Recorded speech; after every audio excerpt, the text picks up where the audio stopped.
Hello, everybody. Welcome to Cartridge and Quarters. Adam, aka CS Radical, here with you guys. Jin and Chris here with me as well on this not Thursday, not Friday, but Saturday. Totally Saturday. The joke lives on. We've only got like three more. We've only got 3 more weeks to do this joke-ish, so we're gonna just abuse it as much as we can now. Speaking of things we're gonna abuse this week, you're in for a real treat of a show, and by a real show, I mean, well, there was no news, so it's time to spend the entire episode making you angry. So we figured, hey, this show is going to be over soon. We're going to amalgamate this show into Pixel Play as a whole. We've announced that last week for those who have missed that. This show, sometime around after Canadian Thanksgiving, which would be the week of the 10th, I believe, in October, that will be when we take this show and combine it with Pixel Play on the Wednesday show, and we're going to have one big show overall where we can just do everything and anything in between. But for now, you're stuck with this unfortunate mess of a show for how many other weeks that lasts for. So like I said, we figured, hey, if this show's going to go out with a couple of bangs. So we figured, hey, it's hot take time. So today, it's going to be overrated and underrated games in the retrosphere. But first, Chris, how you doing? I'm doing well. I finished every single game on the TMNT Cowabunga collection. I saw I'm your very proud of achievement. myself. I got all the achievements. Now, did I beat all of them fairly? Absolutely not. What? Because they were trying to beat me unfairly. Holy shit. It's only fair that you come back unfair. I came back unfair. I save stated the shit out of some of those games. And then right near the end, you know what I found out? So each game has a watch feature. You can actually just watch someone do a damageless run of the game. And you'd think, like, why would you want to do that? First, these games are like 40 minutes. It was actually fun to watch some of this. Then all of a sudden I noticed that at any point you can press a button and you just start playing from the exact moment that video is going. So it's weird. It's like, it's not a video you're watching. It's actually like a TASBot run. But you can like tap in at any moment and just continue. That's cool. Yeah. So I would get really close to the end, which you can fast forward to. Then I would tap in, save state the game, quit, go back in, and the game thought I did the whole thing. I would do my final hit on that final boss. Boom, there's your achievement. You piece of shit. I love it. Now, I did like 8 out of the 13 games myself. I did all the like normal arcade style games, like the arcade game, the TMNT arcade game, Teenage Mutant Ninja Turtles 2, the arcade game on NES, all the Game Boy games, all of that. Like I did all of those, and it was a pain in the ass. I save stated so that I would like get through an area where it was like this was designed to kill you, but I made it through. Then I got to the first TMNT game on the NES. That one I used that video feature. I tried for like an hour just to get past the first 2 areas, and I couldn't even do it. It is impossible. I tried that underwater like defuse the bombs thing. The damageless run person only had 8 seconds remaining. As in, if you hit anything once, you can't do it. Like, there's no time. So, obviously, I didn't even save state that one. That was like, I'm watching this video. And the 3 tournament fighter games are fucking impossible. They are so hard. I had it on the easiest difficulty. I didn't hit one person once. Not once, Adam. Did I hit anyone? I think that's a you problem. First, I suck at fighting games, 100%. But it's also just relentless. Like, why are you so mean, game? Like, I'm Leonardo fighting Raphael. It's round 1. Why do I die so easy? So yeah, I totally used that trick to get through everything. Look. Screw it. Especially in the Game Genie days, we didn't call them cheat codes. We called them level the playing field. Some of these games needed it. Some of them needed it. Most of those games needed it. Most of them needed it. But I will admit, all the like side-scrolling beat-em-ups were fantastic. I did notice a lot of overlap. Like you'd play the second Ninja Turtle Game Boy game, and it's actually the same as the Sega Genesis Hyperstone Heist game, just in Game Boy form. Same story, same idea. Yeah. And then you'll go and play an arcade game, and it's the same game as well. I'm like, what the hell? They just kept copy-pasting. I think there's only like 4 unique games. They just kept re-releasing them with different graphics and stuff on different systems. I mean, you wonder how the timelines of release were different too. Oh, absolutely. All over the place. Had to have been. But I was very happy playing those games. The music was fantastic. Obviously, the games played fantastic. Just some of them were too mean. And I was like, I refuse to be taken advantage of. I will be taking advantage of you now. And so also the features. So you're a dirty cheater. That's all I heard. I'm a dirty cheater who got all the achievements. that's that's all I care.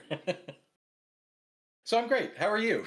I'm doing fantastic. I have not played retro games because I've been too busy playing Deathloop at this point. So Ah, yes, yes. I look forward to the Pixel Play episode. Do you talk about it in this week's episode? no, because I haven't finished it. I mean, I briefly talked about it in Uh, the intro, but I haven't gotten to the point of reviewing it yet. So oh, okay. I look forward to your review. you can listen to my review of Void Bastards from that episode. That's what you get. Ooh, I actually want to listen to that review as well. I mean, I was going to listen to the episode anyways, but I look forward to that because I have Void Bastards and haven't played it yet, so it'll be nice to get a bit of a insight if I should up it on the backlog ladder. It's a So fun game. I would suggest playing it for those if you can get it really cheap on Steam, which you probably can because it's been out for a long time. pretty sure I have it on Steam.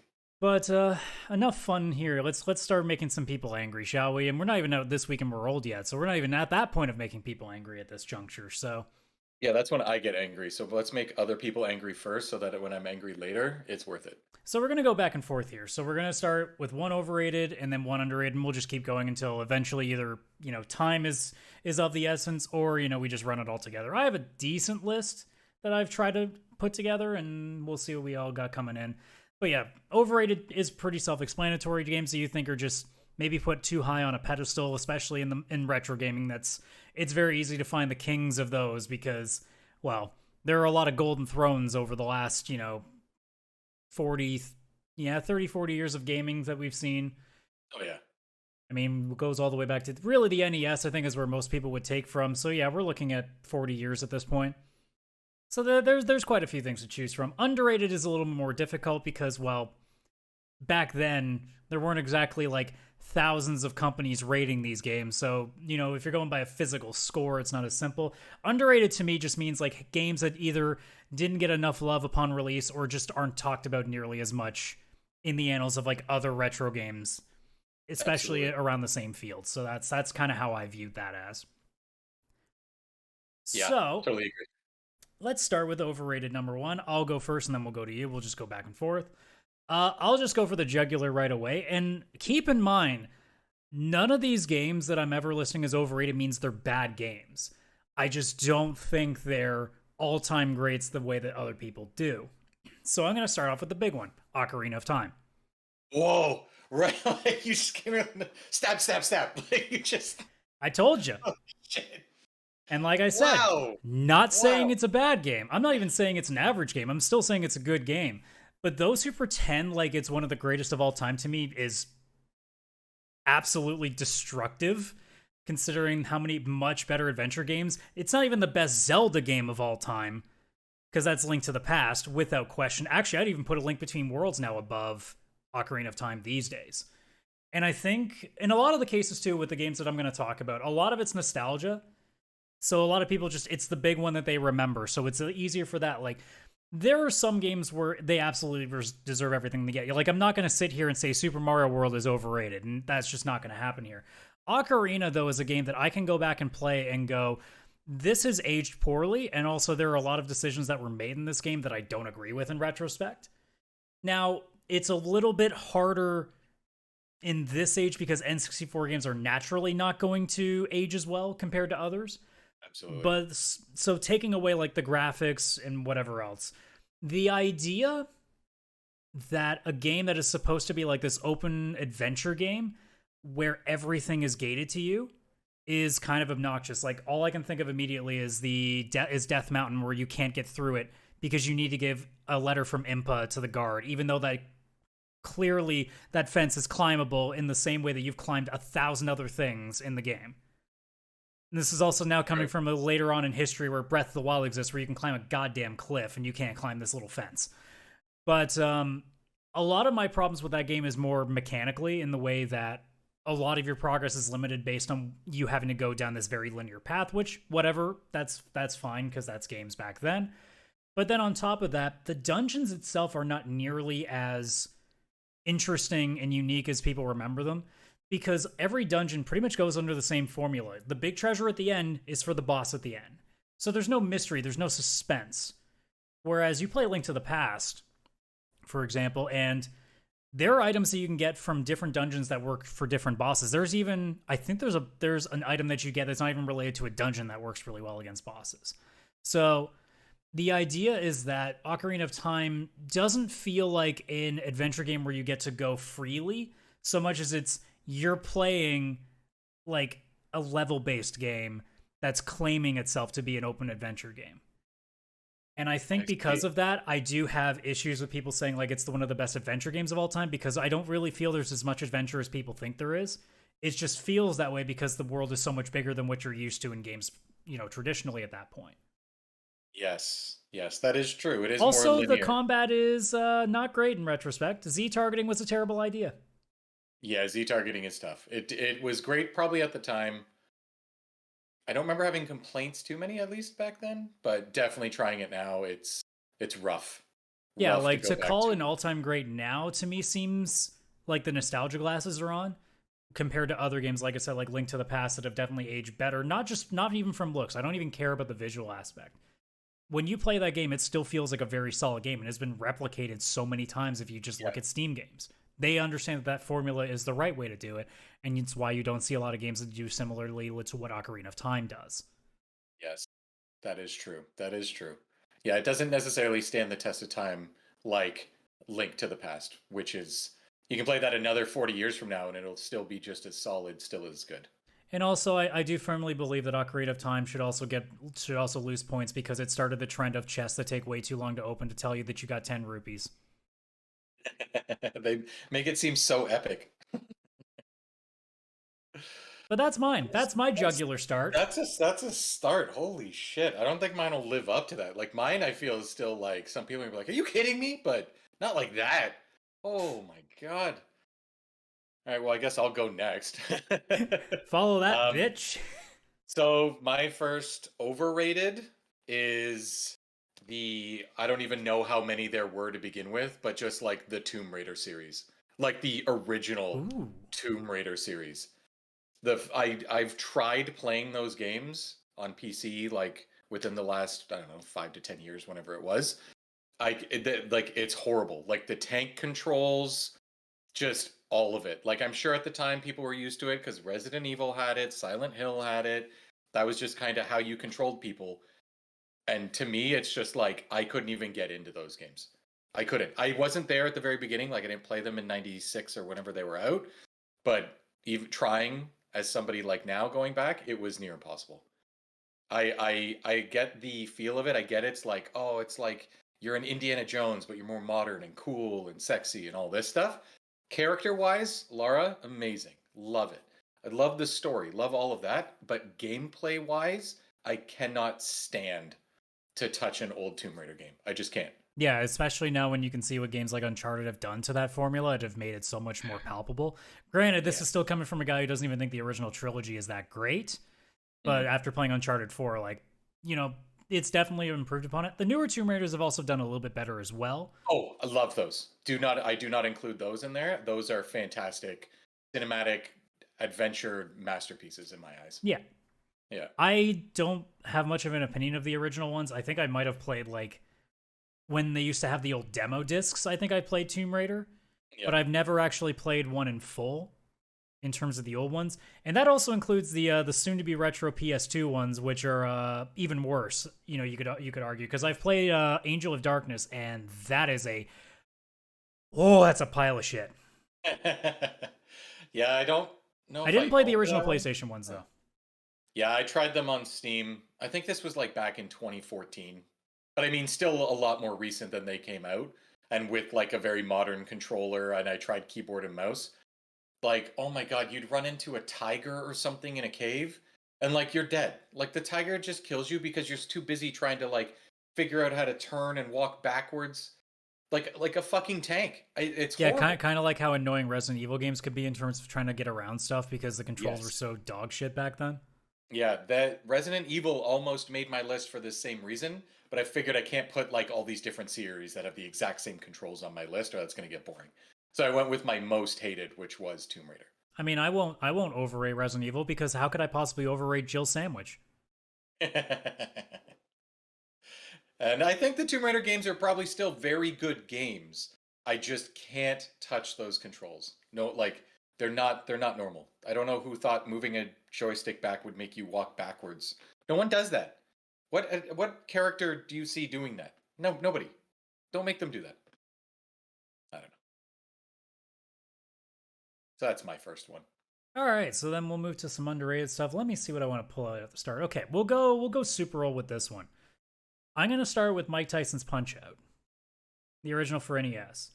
And the reason for that is I've seen a lot of people actually put like, because when I was looking today, when I was trying to just quickly see if there were anything else on the list that I might have missed, because many generations of games, it's easy to forget a few. And I'm looking through a lot of lists, and I saw Mike Tyson's Punch Out on every overrated NES list, and I sat there and looked at it and went, for what reason? No one talks about this game. Like, very few people talk about this game anymore. Unless you are a speedrunner, no one talks about Mike Tyson's Punch Out. No. So, like, I would argue it's the opposite. I think Mike Tyson's Punch Out should be talked about as one of the better games on that system because it's honestly one of the most fundamentally sound, from a technical perspective, games that the NES had. Because it did so amazing with so little. Yeah. Solid gameplay. If you lost, it wasn't the game's fault. That was you. It told you everything you need to know. You just had to learn. Yeah. And then when you see what it's done since, like, I'll actually go ahead and say the Super Punch Out is not that great, but the Punch Out redo that they did for Wii is fantastic and is a must play if anyone owns a Wii. I don't know if I'm assuming Switch has probably able to play games like that, and if it's available on Wii or on Switch, you should be playing it too. But that game is fantastically designed and shows exactly what Punch Out at its best looks like. And the original is no different from what it was in that era. It does a fantastic job at taking such a simple concept and turning it into almost like a puzzle in a way, because it's you figuring out the timings and how to get certain things. Like, for example, King Hippo, understanding that the actual way to beat him was to take that, just keep punching the X on his stomach rather than going for the head like you would traditionally do with everybody. Yeah. Yeah, it was much more, it seems like some sort of beat 'em up or something like that, but it really is closer to a puzzle game. Yeah. 100%.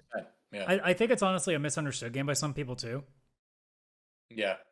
Oh, definitely. Definitely. I think some people go in thinking it's a button masher and then they lose all the time and they're like, I don't get it. Mm-hmm.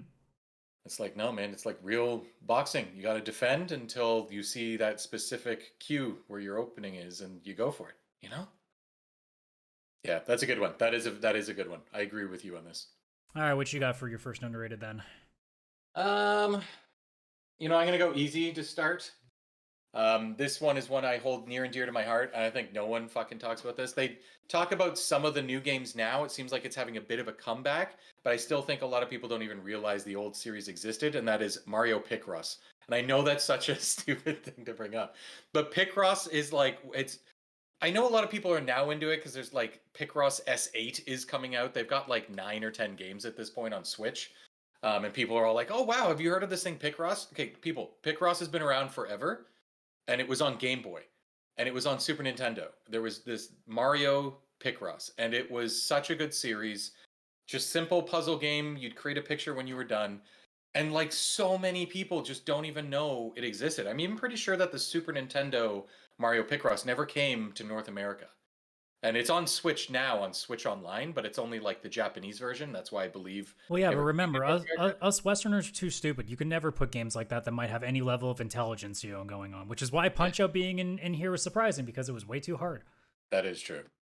Yeah, I had it on Game Boy. They gave us the Game Boy one, probably because they were like, oh, smart businessmen have Game Boys because they play Tetris on the train. That's what I assume the Japanese thought of us, I guess, back in 89. I don't know. But I put so many hours into Picross, and I always love it. It's such a rewarding experience. And then I'll talk to somebody, and I'll be like, oh, Tetris back then. I'll be like, Tetris, oh, you know what you'd love? Picross. And they'll be like, what's that? What do you mean, what's that? That's like me saying, oh, do you know what a crossword is? And they're like, what's a crossword? What? It just blows my mind every time. So what you're saying is you want a new game in VR called Picross Effect. Oh, man, if there was something like that... Holy crap. Because right now they've got the new Picross games, but I mean, all they've done is up the music and the colors. The game still looks like Picross. You can't do much to it. It's squares. You chisel away and it's hey, I got the right one. Yay. But they've got my favorite one on the Switch now is they made a Sega Genesis one. So each Picross image you ended up with was pixel art from the Genesis days. Oh, that's and cool. any of the old Genesis games, it wasn't just like Sonic, but like you'd hit 87 of these puzzles and the 87th would be Dr. Robotnik and you're like, no way. Like, I don't know. It just blew my mind because you've done so many. And some of them I'd look and I'd be like, I have no idea what the fuck that is, like that character. But then I'd want to go and look at it. You know what I mean? Like there was a puzzle within the puzzle. You get the puzzle, then you get to figure out what the hell you just unlocked. You figured it out using the numbers, but you don't know what the image is because you don't recognize the character. But yeah, like they need to bring more Picross now, and people need to care more about the original. The Mario ones were like very Mario themed sometimes, with also random other things like a martini glass or something as the image, which maybe is not very fitting for Mario, but still, such a good series. And like no, like I have no one to talk about this. Thank God we have this podcast, and I can just randomly throw out Picross because no one else is like, no one cares. No one cares but me. There's gonna be that one person that finally listens to the show and be like, that one. That one. Yes, bring it to North America. The Super Nintendo one. Just thinking of VR made me think, jokingly, I should say the Virtua Boy is underrated because it's rated as a 0, so it can only be underrated at that point. You can only go up. That's true. That actually does make sense. Moving back to Overrated, though, I'll start with one that isn't nearly as jugular, but it's still going to hurt a few feelings. Donkey Kong 64. No, I completely agree with you. And it's not, and look, I know a lot of people want Donkey Kong 64 or at least something like that back, but I think what you mean is you want like a 3D plane Donkey Kong game, not Donkey Kong 64, because I don't think you want a game where you have to constantly re-switch your characters back to collect the fucking different color bananas. Yeah, that was so brutal. I had that game, and it's like one of those Donkey Kong games that after a few hours I gave up. Not because I mean, you managed to somehow get through Banjo-Kazooie, so I did. Modern controls, I guess, helped with that. Also, it was like only about 12 hours, so I was able to get through it. But yeah, like Donkey Kong 64 is that game that I think a lot of people like remember when they were younger and kind of forget like just how tedious that game was because, well, remember, we do live in times now at this age in our lives where you can't just, get home from school and spend the entire day playing video games because you got nothing else to do. There's no responsibilities. And also you only get like one game a month at most if you were really lucky. So you got to make them work. Yeah. Yeah, that Donkey Kong 64. I think everybody just remembers the DK rap and they're like, "Oh, this is the best game ever." It's like, "No, that song was great." But the actual game, it was tedious. There was just too many, like you said, changing characters to get the different colored bananas. What the hell? Like no one wants to do that. The only way that it would work is if you could have like a modernized version where you just have a button where you just click to switch your characters right there on the spot and then you could do it. But otherwise, like, that's the only way. Because the DK barrels already exist. Why can't you just change them right on the spot where you need them? Yeah, that is true. That is true. Yeah, I completely agree with you on that one. Not one I could get into. Couldn't do it. It's one of those things where it's just like, y'all think it's better or y'all think it's way better than it actually was. So yeah. All right, what you got? All right, so we're overrated, right? Yep. I didn't get confused. Okay. So this one, I don't know if this would piss off a lot of people, probably, but mostly just Star Wars fans. The Super Star Wars series, that like Super Nintendo one that everybody's like, these are so good. Don't get me wrong, they're good. The music, great. The sprite art, great. Even the locations they chose, great. The game is so fucking hard. All of them are stupid hard that you use cheats to unlock stuff, and then it's still too hard. Because I played through it. They have it on PlayStation, and I was playing it on my Vita. I was even doing it, proper D-pad and all that kind of stuff. No, it's way too hard. The games are not enjoyable because of how hard they are. It's like Dark Souls Star Wars. I don't want that. Then they did that for Indiana Jones too. Oh, the Super Indiana Jones or something like that? I do remember that. Yeah, no, screw that. I will never fucking touch that game. It's too hard. Like, why make such a beloved series so hard that I can't go play it? You know what I mean? I owned that game when I was a kid. I don't remember getting past level 3. Yeah. Yeah. And that's you just wasted your money. Unless you really enjoyed the first 3 levels. There are a lot of games like that where I'm like, I'm pretty sure I never got that far. If anybody wants to look on the YouTube channel here, there is a video of me playing Rambo 3 from like the Mega Drive days. And I've mentioned how like that was a game that as a kid I could never get past level 3-ish. and like I think I got to like 4 or 5, and I was sweating because I was just so stressed out by how difficult this still was. Yeah. Because you Yeah. think, oh, I'm older and I actually understand how games work now. This will probably go well. Then you realize, no, that's not the case at all. Yeah. No, I think it was like level 2. I could beat level 1, no problem. Once you get to like the driving level or whatever, it gets really irritating. Oh, that was impossible when I got there. I didn't understand what the hell was going It's on. like Battletoads. Yes. Yes. Yeah, but it was level 2 that I think I had to save state or something my way through level 2. You shouldn't have to do that on level 2. Like, I I'll, get it if it's the last level. I'll even add to this. I'll say every Star Wars game that isn't the first Rogue Squadron, Knights of the Old Republic 1, or any of the Lego Star Wars games are all overrated if they are rated highly.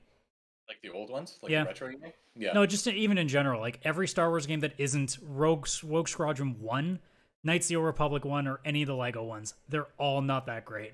Okay, I agree with you minus Jedi Fallen Order.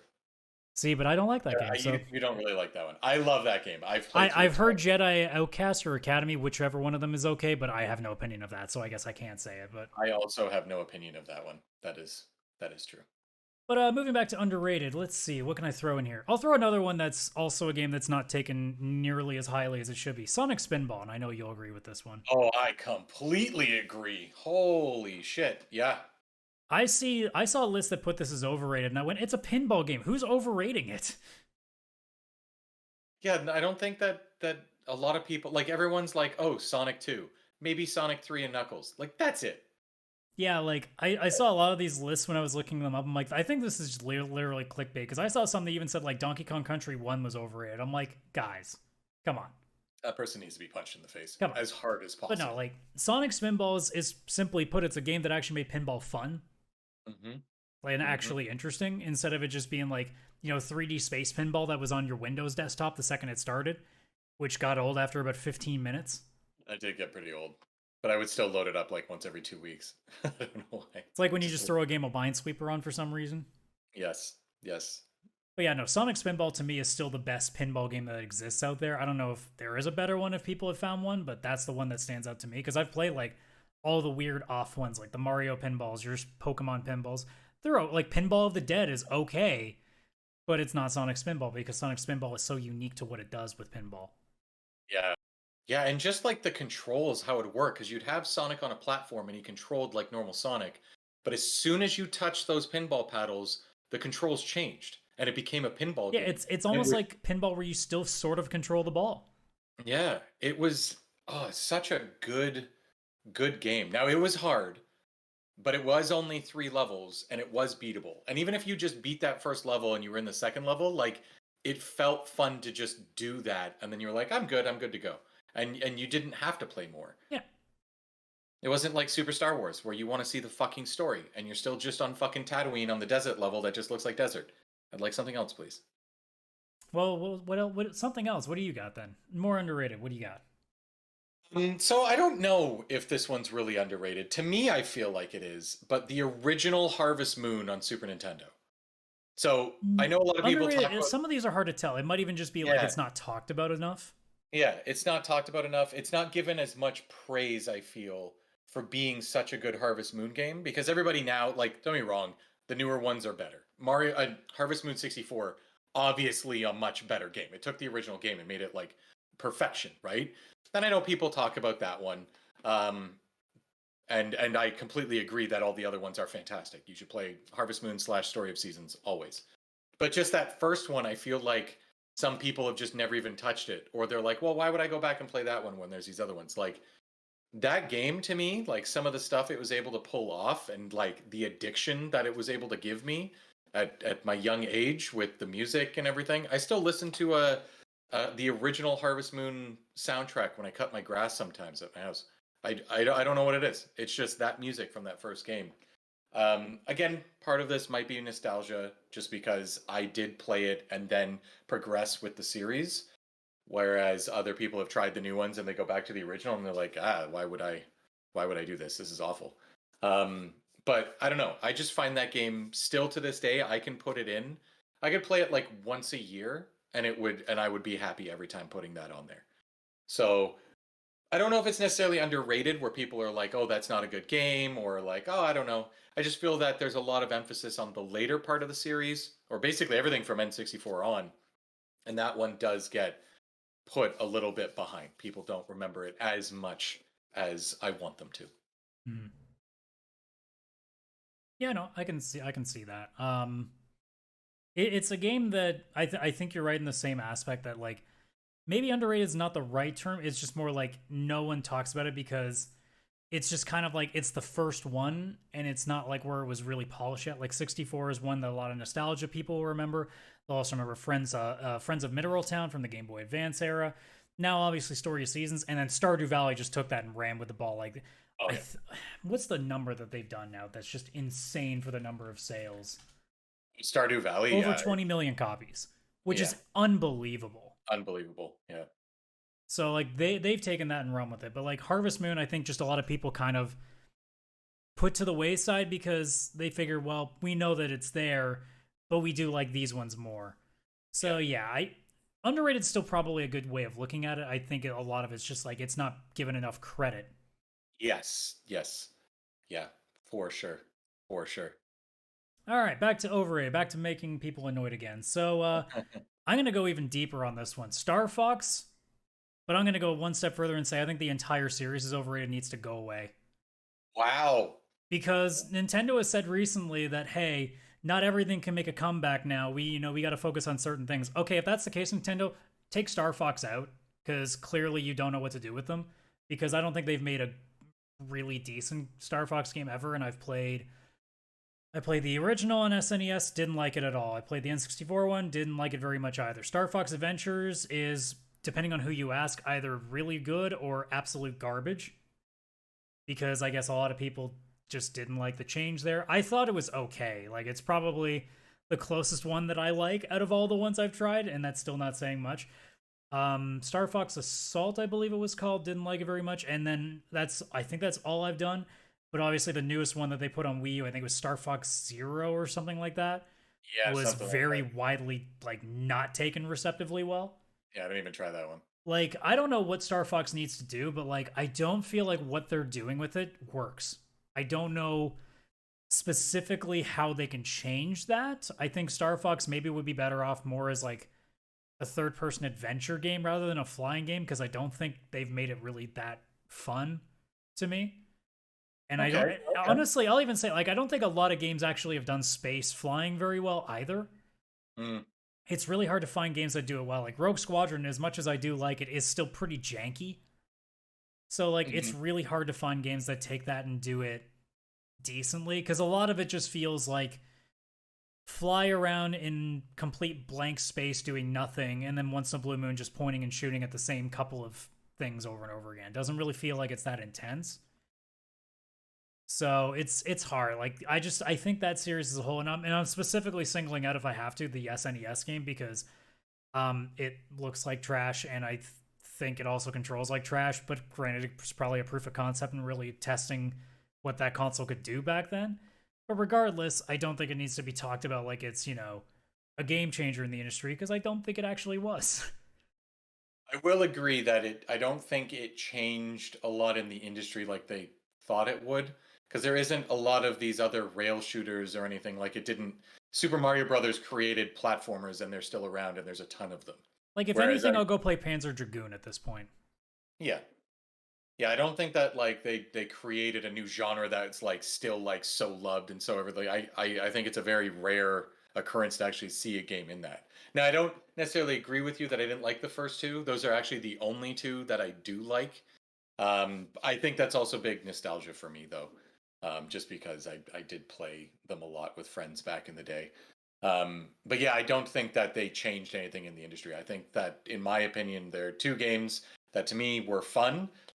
The only thing I'll give Star Fox 64 credit with, it came with the Rumble Pack, and that was where the vibration controller rumble came from, basically. Yeah.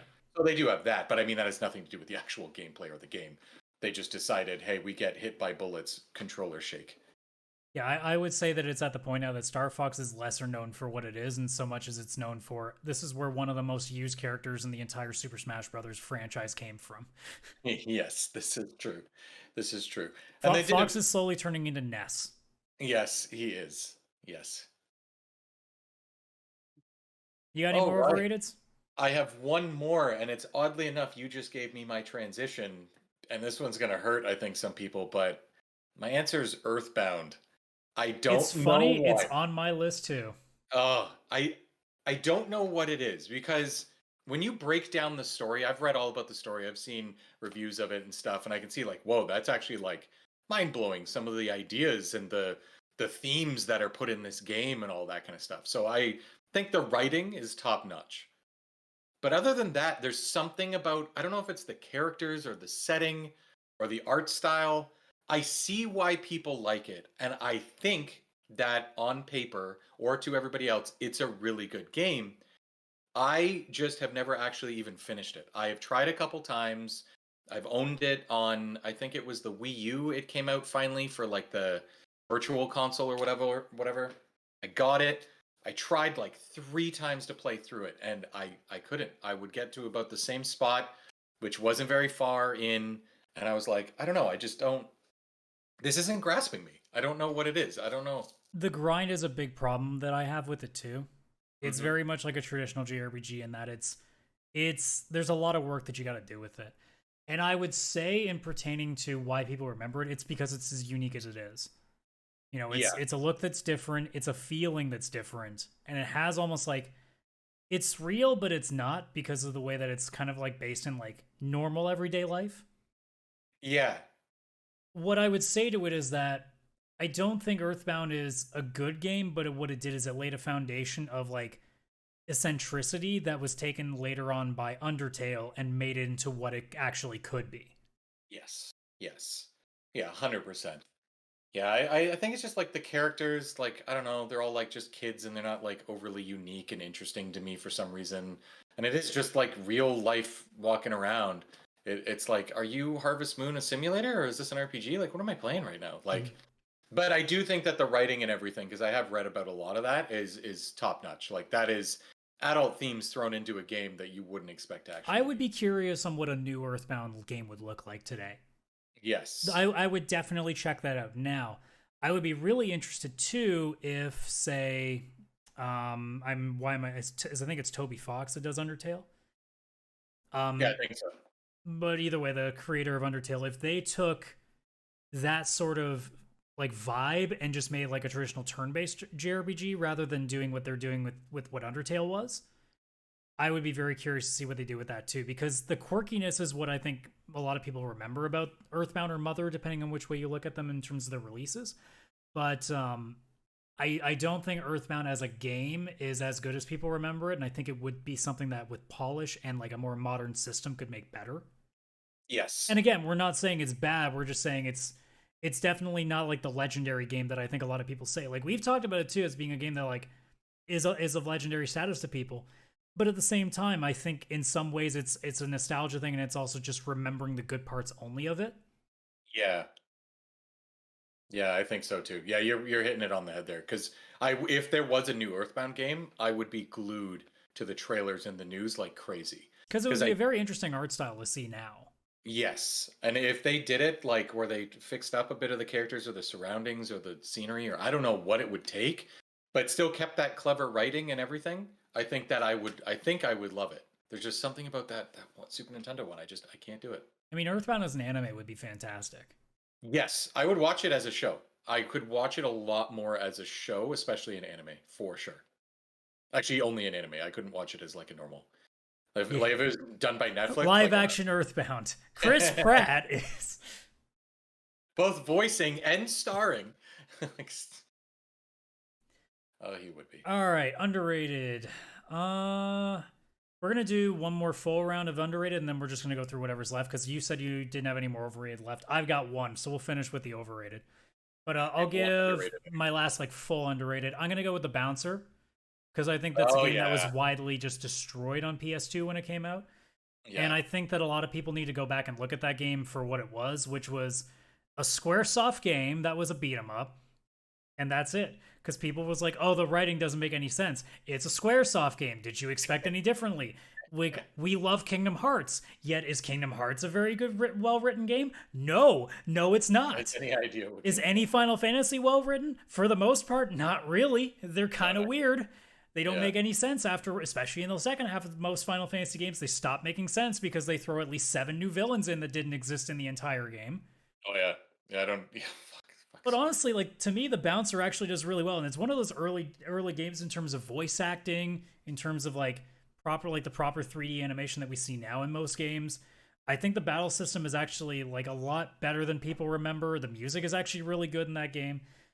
I'm not going to sit here and tell you it's a 10 out of 10. I'm not going to even tell you it's an 8 out of 10. It's just it's not the 4 out of 10 that I used to remember seeing all the time. Yeah, no, I actually loved playing through that game. I very much enjoyed it. Yes, it was ridiculous, but to me, I guess maybe because I played as many Square games as I had, I was expecting it to be kind of ridiculous. I love Look, that. what's not to love about a guy who has lots of weird hair issues, fighting for the honor of his girlfriend that turns out to be a robot, Yeah, yeah. and then go to space. All of Because it of makes course sense you to go me. to space. How you have to bounce in space too? Come on. Oh, yeah. What But if there's a that bar in that that was space? like my main big one. The rest of my list, I had TMT Tournament Fighters, just because I think it's a very under talked about fighting game. Yep. Fantasy Star 4, just because I think people kind of forget that Fantasy Star isn't just an MMO. Yep. And then we talked about it not too long ago. It might have been last week. Mystical Ninja starring Gomon. Yes. Oh yeah. I was gonna put that on my list, and I was like, Adam's got this one. Adam's already got it. So what do you Those got are good left on your picks. underrated list then? I've only got one. And I can't, again, this is one where I'm not even sure if it's underrated, but the reason I threw this on there is I did quickly look at a list on Google and I saw this in overrated. I was like, fuck off. There's no way this is overrated. And that's Final Fantasy Mythic Quest. Like, who says that's overrated? No one thinks it's a good game. How is that possible? I do, but I I know know, that same I'm here. minority. But Yeah. that's because everybody's like, "Oh, it's Final Fantasy for babies." I'm like, "Uh huh." Do people not like Kirby games?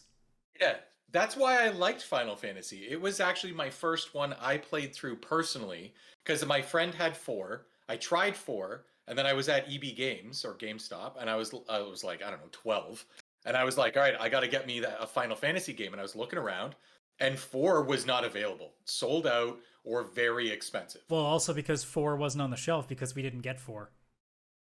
No, oh, sorry, two, two, two. Yes, this is correct. That's why it Yeah. wasn't on the shelf. Yeah, that's why I was like, "Where's this for?" No, I was looking obviously for two. Um, but yeah, but come packaged in this bargain bin, an extra controller for your Super Nintendo and Mythic Quest for $6. I was like, "Fuck yeah!" They were giving it away. So I bought it and I played through it, and I still love that game. And I understand it is very much a dumbed down, linear, good for kids Final Fantasy. But I still think for what it is, it's actually a really great game. Like it's The music's very really good. simple. The music is insane. The music is so killer. I love how every town has the same theme, but they're slightly changed because one's like based on wind and one's based on fire and all that kind of stuff. The forest themes, the different characters you get introduced to, and like that one will leave and then and he'll come back and then you'll like have another character come But they're and always like better than you.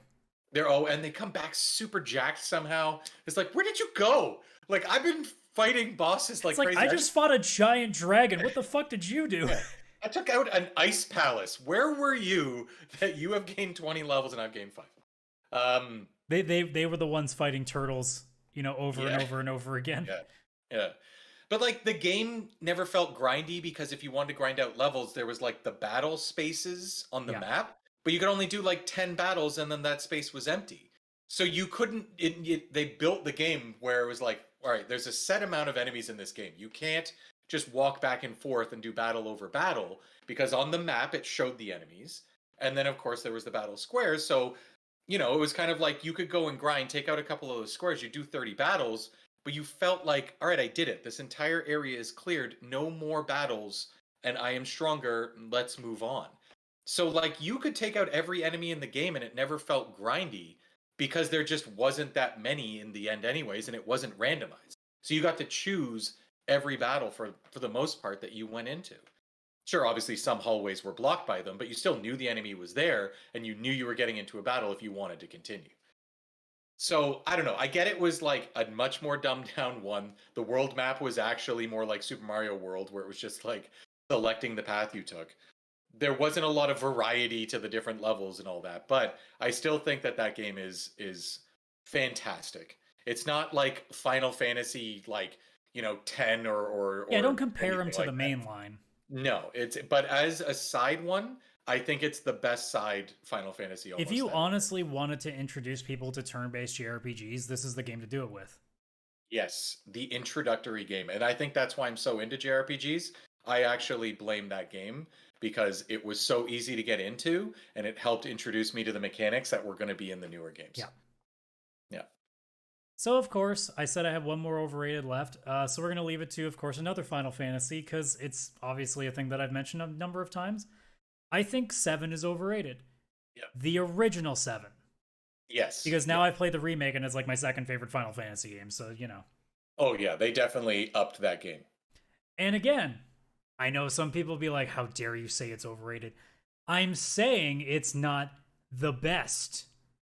Because it's not. In fact, I don't even put the original 7 in the top 5 of my Final Fantasy games. Me neither. I think 4 is better than it. I think 6 is better than it. I think 10 is better than it. I think Tactics Advance is better than it. And what did I put above it? I'm trying to remember because I did a list way back when I used to do a blog. It might have been 5th. I can't remember, but it was definitely like at that range. Oh no, 14. I would say 14 is better than it too. Yeah, I think 14's better than it. I think 10 is better than it. I think 9 is better than it. I think 6 is better than it. I think 4 is better than it. There's a lot to me that are better than 7. Originally, I think maybe 9 was one of the things that I did, but I also tried to play 9 recently and couldn't be bothered, so I don't know if I can compare them anymore. And I know I won't touch 8 ever unless they remake it. The only way you're getting me to touch 8 now is to completely redo it like they were doing with 7. And I would not put 12 above it. I would not put 13, certainly would not be above it. No, God. 15 I would have if it didn't completely destroy the story halfway in. And then I didn't really play any of the other old ones. Like, I honestly have not finished 1, 2, 3, or 5, so I still have all that to deal with, and I don't think I ever will at this point. But like, you gotta play you gotta play 1, 2, 3, and 5. Those are actually fantastic games. Refuse. Nope. Strongly disagree. What? But going back to 7, I think a big part of it is that a lot of people look at it as their first and think way higher than it should be. I don't think the story in 7 is as strong as people remember it to be. I don't think the characters are as strong as they remember them being. A lot of them are honestly useless. Like, there is a reason a lot of people did not like Yuffie, Kate Sith, Red 13, Vincent, even Sid in some ways, because they didn't flesh them out all that much. They all had like one gimmick. Sid swore. Red 13 was not human. Kate Sith was a mascot. Yuffie was, I guess, a tinier girl. And Vincent was, Twilight, I guess. Yeah, so he was stoic. so like back then you didn't really get to flesh them all out. All people ever remember is Cloud, Tifa, Aerith, really. That's what they remember. Yeah, or I guess depending on who you think, Eris, because there's that fight too. Oh right, I forgot about that. I don't think actually the junction system was that good then. I still didn't like it nearly that much in the remake, but it was passable. It was fine. The summons were way too goddamn long and actually just bogged down your system because the system couldn't handle them half the time. Yeah, and I don't think you could fast forward or anything, Nope. right? Yeah, like what the hell was that? Press a button to skip. The game, as soon as you get out of Midgard, became progressively less and less interesting as it went on, which is why I'm actually really curious about what the remake's going to do, because I don't have nearly as many fond memories of the game outside of what's now starting here in the remake. Yeah. And I think overall, at least at the time, Sephiroth was not the villain that people thought he was. He was just cool. That's all it was. He was cool. Yeah. He was not a good villain. I wouldn't even put him top 5 Final Fantasy villains. No, he just was cool. I will give that game credit in that the villain we ended up with was actually the villain we had throughout the game. It wasn't where the rarity of like no last minute changes. Yeah, where Final Fantasy IX is so much worse. It's like you have Kuja the whole game, and then all of a sudden, giant monster enemy thing is the final battle, and it's like, what is this thing? Ultimecia. Yeah, exactly. Zeramus. Yes. X-Death. Yeah. Like, well, Braskus, or no, Yu Yevon, technically. well, X Death was you who you were also five had it. X Death was the main villain throughout the whole game. Wasn't it something that was pulled out at the last minute, or am I I misremembering? think you might be misremembering because they talked about they had already defeated X Death and he was slowly breaking the crystals and he's going to get free. Eventually, he got free, and then it's about going and eventually fighting him again. And then So 13's same villain villain. changed all the time because it went from being whatever the actual enemies were, because I don't forget, and it just became your own party members because you hated all of them. Yeah, I genuinely have no idea who the villains are at all. In I have no idea. Square Enix, that's who the villain Yeah, was. yeah. But no, like, Uh, again, like 7 was not a terrible game. I think it's definitely one of those rose-colored glasses kind of games where people just they can't take the blinders off. yes. I think Yeah, honestly, like the remake has improved so much because it brought so many of the characters more life to them. yeah. And I think it'll help like Vincent, Yuffie, all of them. I think they'll Yeah, flesh them out. that's Oh, what they makes it already did with interesting. I'm looking forward to seeing what they do with the other characters. Like Yuffie, they've made way better. Yeah. Yeah, Vincent, her I would love to DLC. see them actually see if they can make him work. I have a feeling they'll do the second game and then the DLC we'll get at the end is the Vincent DLC. Just like we got the Yuffie DLC. Yeah, I guess and it's dependent on like when the DLC ends, or not the DLC, when the second game ends. Yeah. I just know it's Square, and they give you DLC based on a character you didn't have in the game before, because then you have to buy it.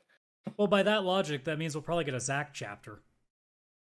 Oh yeah, true. Oh, there's so. Oh yeah, I'm actually so excited for that remake. Yeah. I want a I gotta be Kate, careful with spoilers. Kate Sith DLC. No, Ugh. nobody wants that. I fucking hate Kate Sith. I never played as that That's character. the other thing too. That remake's gonna have a challenge of it. It already made Red 13 and Yuffie a lot better. Now I'm really interested to see what they can do with characters that really did not age well at all. And Vincent was definitely one that was like, oh yeah, this is broody teenager character that every like lonely teenager can associate with. I just want Sephiroth to kill Kate Sith, and that's who dies. Yeah, can we I want replace that Aerith game. with Kate Sith in this? I wouldn't even be upset. I'd be like, "Yep, that's how this." Which game the should problem is like Reeve isn't even that bad a character, go. Mhm. but like Kate Sith as a whole is just no. Yeah, no. Like I'm fine with Reeve. Actually, change that. Just make it where this guy Yeah, is can we like just an have inside Reeve man. instead? Yeah, he's an inside man without the fucking mascot. Like we just every so often hear from him and he gives a clue like, "Hey, fucking the code to get through the door is 1337." Or Bye. hear me out. Hear me out. Since we've already completely destroyed, what 7's story is going to be now. And again, I'm not going to spoil it for those who haven't played that. Why don't we open a portal and Lulu comes in from Final Fantasy X and is just holding the Kate Sith doll, and that's your new party member. I'm fine with this. Even that, I'm way more fine with than just basic ass Kate Sith showing up at Gold Saucer with this hoppy fucking. I can't stand him. Also, Sephiroth has to cross dress too. It's only fair now. Yeah, of course. Sephiroth with Andrea, and we're good to go. Yep. There we go. Done. And then there's going to be no villain left in the game because Sephiroth will become in touch with his feminine side, and everything will be fine. Yeah. Then he'll be the one. He'll be the one wanting the longsword in him. Ooh, and then Kate Sith shows up and he's the villain. Kate shit. Yeah, I'm so pissed at him that I've changed his name in my head. It's gonna stick. Kate shit. Also, what's also going to happen just to make things worse? Vincent is going to get bought out. About 29% of Vincent's going to get bought out by Tencent. Oh, I love that. I actually hate it, but I love it. You know what else you hate? Because I'm going to segue perfectly into our final segment of the show. This week in We're All, where we take a look at anniversaries of games that are 20 years or older, that being of North American, Japanese, and European releases. We're skipping immediately to the 19th because Sunday the 18th had nothing that was of interest. Actually, honestly, this is going to be one of the weaker weeks in terms of like overall games. Like there isn't that shining star that we've had in like other weeks. But we'll manage on. The 19th, we got 2 games here, both of them in the 2000s. 2002, Xbox and PlayStation 2 release in Japan, Marvel vs. Capcom 2, New Age of Heroes. Oh. Arguably the best of those games in that series. Yep, it's hard to think that Xbox is retro. God, every time I hear that. Xbox 360 is retro in 3 more years, bro. I hate being old. Why you do this to me? Oh, Hate shit. And then also in 2000, PlayStation 1 release in North America, Tony Hawk's Pro Skater 2. So we weren't done with the Pro X things. No. We had Pro BMX, we had Pro Skater, we had Pro Surfing, but we're right back to the old Tony Hawk game. So To the tested, tried and true. September 20th, we have 4 games on this list, 2 in 96, 2 in 91. So first off, 1996, Sega Saturn released in North America. I played this game on the N64, but I know that this game was a fantastic one and one that I used to go to rental stores all the time for. Destruction Derby. Oh, yeah. Which was almost like a precursor to Burnout. Yeah. Because it wasn't like the same, but it was more like, hey, there's racing and there's just the derby aspect where it's, you want to, take shots at your opponents. Yeah. Also in 96, PlayStation 1 released in Japan. I actually don't like this game, but because it's the first in the series that led to other games that I like, it's fine. The original Persona game was released.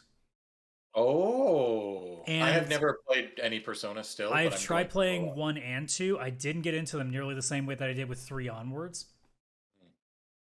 I know that you've still been very interested in Persona 4 Golden when that's on a decent price on Steam.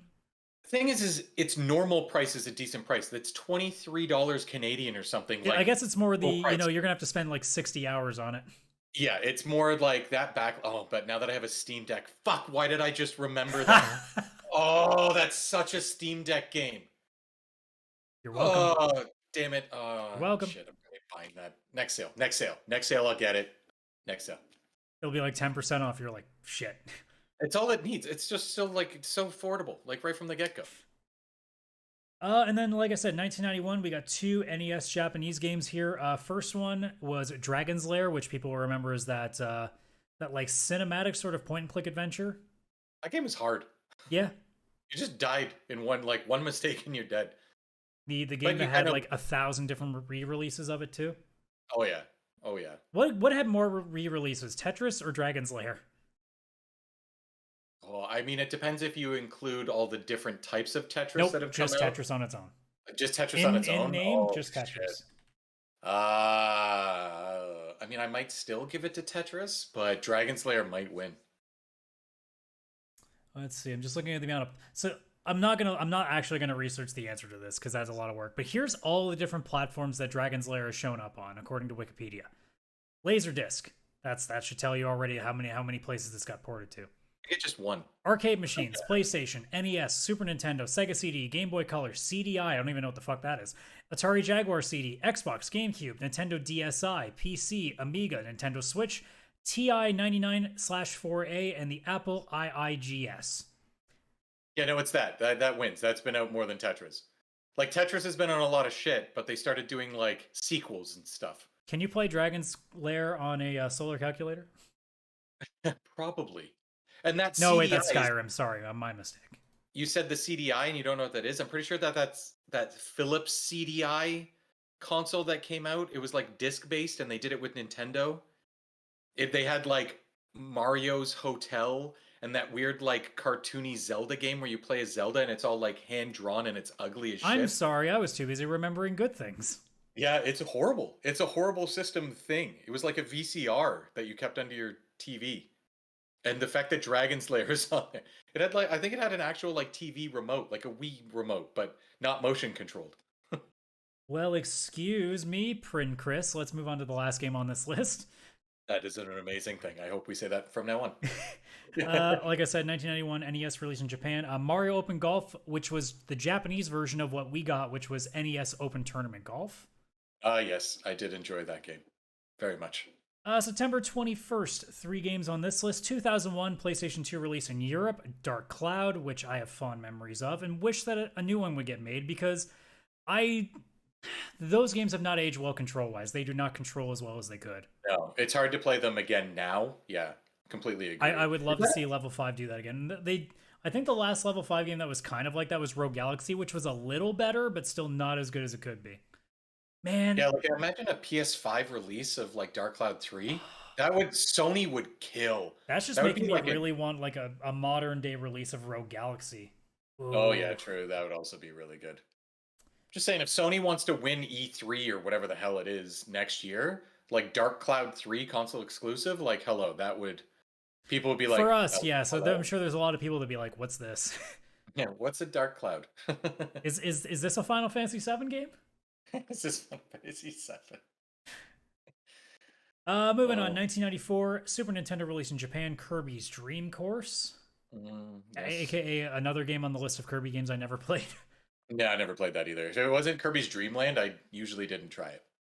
And then lastly, a game that I definitely haven't played, and I don't know if you have either.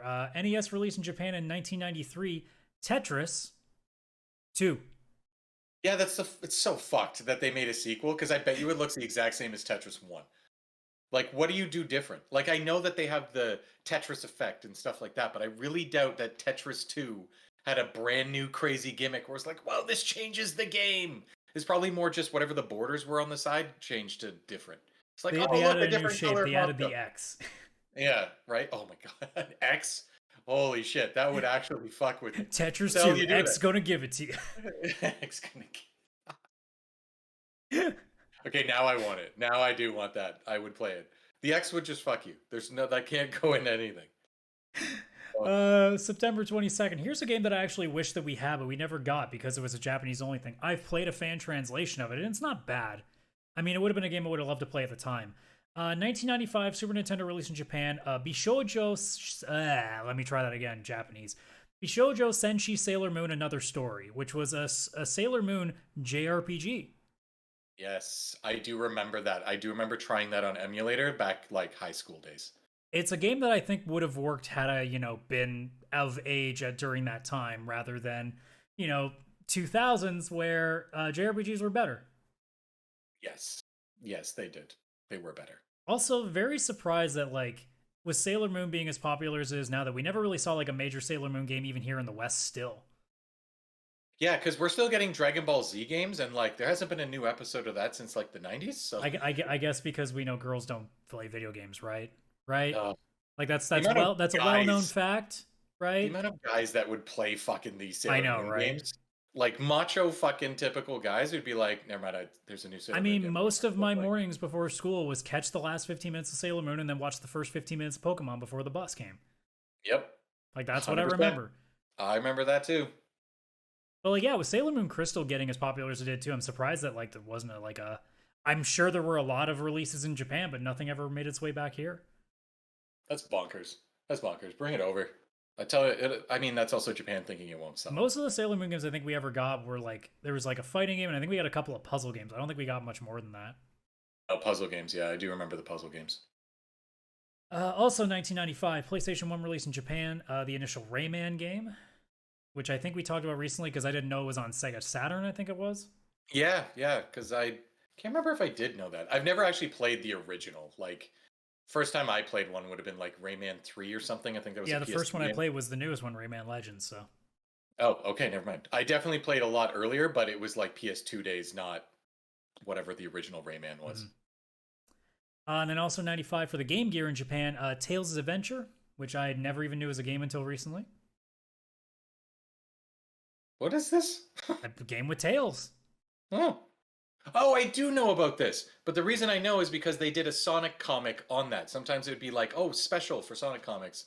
This one is like, oh, based on the game Tales Adventure. Did I own it? No. Did I look into it? Yes. Only because of the comic. Yes. Very, very well. I mean, it's a Game Gear too. There's not going to be that much people remember from the Game Gear these days. No. No. 1994, Super Nintendo released in Japan. A popular series if you're into fighting games, Samurai Showdown. Oh, yes. Yes. I don't think I've actually played that one. I think This is that's one of those one of games- those ones that I've missed too. Yeah, I definitely miss playing it, but I know I've seen so much footage of it, so it must be Twitch, YouTube. Yeah, it's definitely been an esports, not darling, but like I've seen like different bits of it here and there. Yeah, yeah. It's definitely, I think it's probably a little more popular in Japan than everywhere else, but. Oh, for sure. And then last but not least, NES released in Japan 1986. Don't worry, it's not a sport this time. Ghostbusters. Oh god, that game's horrible. That game, I did try it when I was a kid. That's not one I can. A lot of tie-in games on NES were not great, No. or they were just destructively hard. Yeah. The only ones I actually trusted back in the day were Disney, which is weird because that is like a movie tie-in. But you get the Chip and Dale game, you get like the Tailspin game, all of that kind of stuff. Like they were good. Still But any hard. other thing, still hard. Oh yeah, it's still hard. But yeah, like you get another tie-in, it's like Ghostbusters stuff. It's like don't touch it, don't do it. It's a trick. Moving on to the 23rd of September, we talk about this game a lot. It just keeps popping up. 1999 release in PlayStation 1 in North America, Dino Crisis 1. Yeah, that just keeps coming up. It just keeps coming back for more. And We're just then trying to get them to make it. Well, it keeps coming back for more, except when you guys want the remake of it. Yeah, yeah. Okay, true. And 1993 Sega CD release in Japan, Sonic CD. Oh yeah, that's a good one. Didn't play that till much later in life, but good one. I like it. And then last but not least, the day that is totally actually today, September 24th. 3 games. 2002 release for PlayStation 2 in North America. I don't remember if this is the first, second, or third because I've forgotten. But Sly Cooper and the Thievius Raccoonus. Oh, is that the first one? It might be. You know what? Let's check. I think it must be for 2002. Because I think it was like Sly Cooper 2, Sly Cooper 3. Like I think they did a numbered thing. Let's see here. Yep, it was the first one. Yeah. Wow. Sly Cooper just turned retro, turned 20. Huh. And we're hoping for a new one, but that's probably never happening. No, I'd love it though. Those were such fun games. We mentioned this one earlier, 2002 GameCube released in North America, Star Fox Adventures, aka the game that a lot of people didn't like, or the game that a lot of people got introduced to furries for the first time. Yeah, this is Star Fox. Actually, that's something they changed in the industry. Furries. 100%. Look, it's probably Star Fox's fault that all this happened. Because they saw the fox and it's like named Crystal and it looks hot, and it's like, wait a minute. You're like, wait, this is confusing. I'm confused. Yeah. And then last but not least, I never played this, but I know it was a big deal to a lot of people back in the day. But 1997 release for PC in North America, Ultima Online. Oh yeah, that's a big one. Never played it, but I can appreciate how huge that Yeah, game there's a lot of those kind of games that like I never, there's a lot of those that I miss. Like I never got into RuneScape. Like I never played RuneScape. So I missed out on that boat. What was another one? What's the other big one? Oh my god. Cuz I did try World of Warcraft. I tried Guild Wars. EverQuest, that was the one. Never tried EverQuest. Yeah, I never tried that one either. Before it, I don't know if, I mean, it's still sort of kicking around, but like the Star Wars MMO, I never really tried. A lot less MMOs, I've realized. Ragnarok Online, I never took a crack at. What was another one? Was it City of Heroes? I think it was called, the superhero one. Yes, I did try that one. I never tried that one either. There were a lot of those back in those days that I missed, also just because internet connections were pretty shoddy back in those days. Oh yeah. Also, most of them required you to pay for them, and that's why Guild Wars was my main one for the most part, because it didn't make you. You just paid for the disc and you were done. Yeah, that was a free one. I learned my lesson after Final Fantasy XI. Yeah. Well. Also, I blame Play Online mostly for that one. That was a really bad idea that Square had. Yeah. They started it with Final Fantasy IX. Yeah, the guides. Yeah, the guide, you already bought the guide and has a link to a website? Like, what the fuck? I could have done this without this guy. Like, yo, if I wanted that, I'd just go on GameFAQs. Come on. Yeah, the fuck? Oh, I was so pissed. Oh. But that's gonna do it. That's the list this week. Not nearly as big, not nearly as over the top. There wasn't as many funny things to pick from. There wasn't as many legendary things to pick from. But hey, them's the break sometimes. We can just hope that, the last couple of weeks before the show gets bunched up with Pixel Play, that we can at least come up with a couple of more interesting ones before we go. We might carry this over to the main show, but it might just be like, we'll take like the big ones now and not just, like every like sort of interesting thing. It might just be like major things, and then if there's the odd like really funny one, like that Kiss one was just, that was just so random. That was chef's kiss, as they say. But otherwise, that's going to do it for this week. So thank you so much for checking out this episode of Cartridge Quarters. So if you are watching this on YouTube, if you are not already doing so, subscribe to the channel. Obviously, like the video, share it with everybody you know. Same goes for you on an audio platform, whether that be Spotify, Apple Podcasts, Google Podcasts, Stitcher Radio, wherever you listen to your podcasts. If you can give us a rating, do so. Otherwise, share the link with your friends as well. Also, we'll share our link, linktree/pixelplaypodcast. That's linktr.ee/pixelplaypodcast, where you can find our socials, where you can find a link to our Discord, link to our email if you want to send us questions for the show, and also where you can find all of our various locations for the podcast, whether that be in video and audio form. So, one more time, that's going to do it. Thank you so much. We'll see you on the next episode. Take care. Game on. Bye-bye for now. Bye.